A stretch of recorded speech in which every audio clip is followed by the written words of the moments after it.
Hello, students. Now that we have studied two plays by Shakespeare in Unit 1 of this course, belonging to two different genres, let us proceed to Unit 2. The first section of Unit 2 is going to provide you with an overview of the critical heritage of Shakespeare, and we are going to particularly focus on the critical reception received by Shakespeare's plays in the 20th century. Now, why the 20th century? Beginning with the late 19th and early 20th centuries, Shakespeare's life and works have received diverse and intensive scholarly exploration. So, we'll look at the criticism of Shakespeare's drama over the major schools of criticism in the 20th century. The first type of criticism that we are going to discuss is archetypal criticism. This is a school of criticism that flourished in the 1940s and 1950s. It focused on recurring myths and archetypes in the narrative, symbols, images, and character types in literary works. For example, Not of Fry reads Romeo and Juliet as the specific story of the feuding Montague Capulet families from an archetypal story of youth, love, and death that is probably older than written literature itself, according to him. He sees Romeo and Juliet as quote unquote sacrificial victims in an ancient archetypal story, and Hamlet as quote unquote the clicking and whirring of a sacramental machine, etc. The next school of criticism is psychoanalytic criticism. Now, Freudian critics have noticed that Hamlet is in a classic Oedipal situation. He is paralyzed in trying to move against Claudius because Claudius has fulfilled Hamlet's own Oedipal desires by killing his father and marrying his mother. Freud linked Hamlet's hesitation to avenge his father, his pangs of conscience, his hostility to Ophelia, the sexual disgust expressed to Gertrude, and his final destruction to the Oedipal complex. Also, Freud has shed light on the unconscious conflict over gender and ambition that fractured Lady Macbeth's psyche. Let us look at another very important school of criticism. This is feminist and gender studies approaches. Feminist criticism is deeply interested in marriage and courtship customs, gender relations, and family structures in Shakespeare's plays.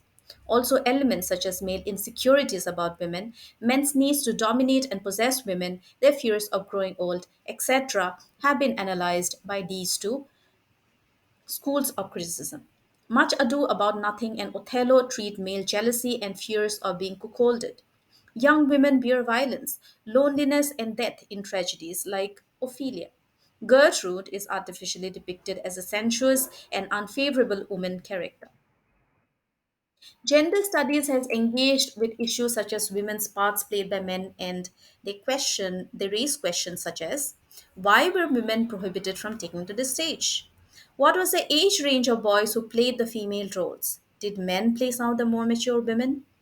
What was the style of female impersonation? Did it aim at the same degree of naturalism as male performances?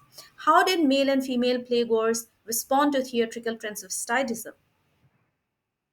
Lisa Jardine, a critic, has suggested that playboys would have allowed male spectators to feel homoerotic desire. Another critic, Susan Zimmerman, argues that Renaissance theater enabled the release of transgressive impulses, the cross dressing beautiful boys liberating anarchic and disturbing potential.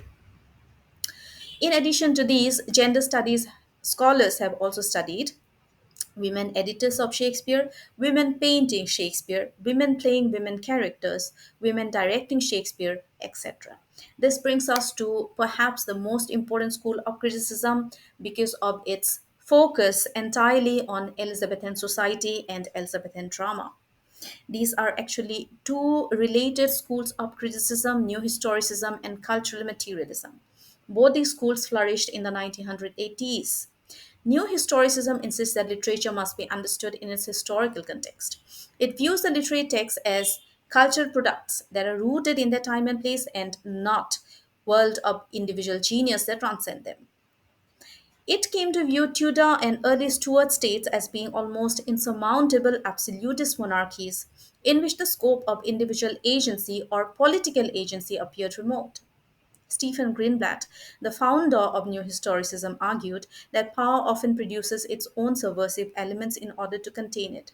And so, what happens to be subversive is actually the final victory of containment.